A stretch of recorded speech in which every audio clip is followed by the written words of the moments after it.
Every rock fan fantasizes about meeting their favorite musician. The most persistent fans attain that goal. In polite society, these sexually active butterflies are known as groupies.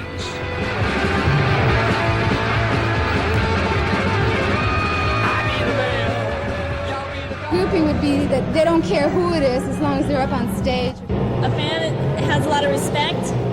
They know what they're listening to. They know a little bit of history. And a groupie, you want to take that one? A groupie wants to sleep with the band. I think a fan identifies with the band and will go, to links to see the group and identify with it, where groupies want to be right there, right with the stars, sometimes right on top of them. In the 60s, groupies were part of rock's elite. One bizarre coalition of groupies, Chicago's plaster casters, specialized in casting plaster of Paris molds of superstars' private parts. Ozzy Osbourne remembers. They used to sort of get your donga and put it in a plaster of Paris cast and stick on ice cube. This, Jimi Hendrix, Eric Clapton,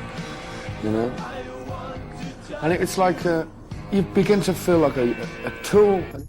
In rare instances, groupies have become celebrities in their own right. Former model Bebe Buell gained instant notoriety posing nude in Playboy. She entered the music business by dating Todd Rundgren, Rod Stewart, and Elvis Costello before recording her own album, Covers Girl.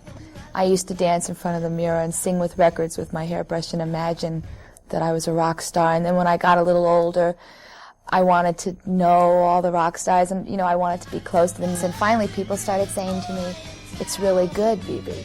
The voice of experience. Bebe describes the term groupie. I don't really know what people mean by groupie or fan. To me, groupie is something in another dimension. That's girls that just want, or men, it's both, that just want closeness sexually with somebody that they find superior. Though the groupie may feel she's spent the night with a superior being, most musicians don't feel the same awe for groupies. This is not my idea of gratification, because ultimately you have to carry on a conversation with these people, and that's generally not too rewarding. And at the moment I'm a pretty good target for sexual attention.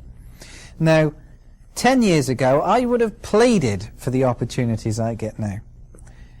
2 years ago, I would have been grateful for the opportunities I get now. A year ago, I would have been excited about the opportunities I'm getting. Now, I take a look, and the quality of energy is simply too cheap. I don't go with groupies. I don't want to know them. I mean, I understand they got their gig and I got my gig, and that's the end of the story. And there's no big. I whipped this woman and I electrocuted her big toe with a light bulb, It's like, what's the deal, It's like, I don't get off on it. I don't want to know. I'm not interested, and that's it. Rock's bad boy, Alice Cooper, has his own unique method of discouraging groupies. The very funny thing about groupies was they never sort of ever came out of my room, because the snake, I always had the snake in the room, and they would just disappear. And I could never find them in the mornings, and the snake kept getting bigger and bigger and enormous. And finally, we realized what was happening, and we got rid of the groupies because we needed the snake.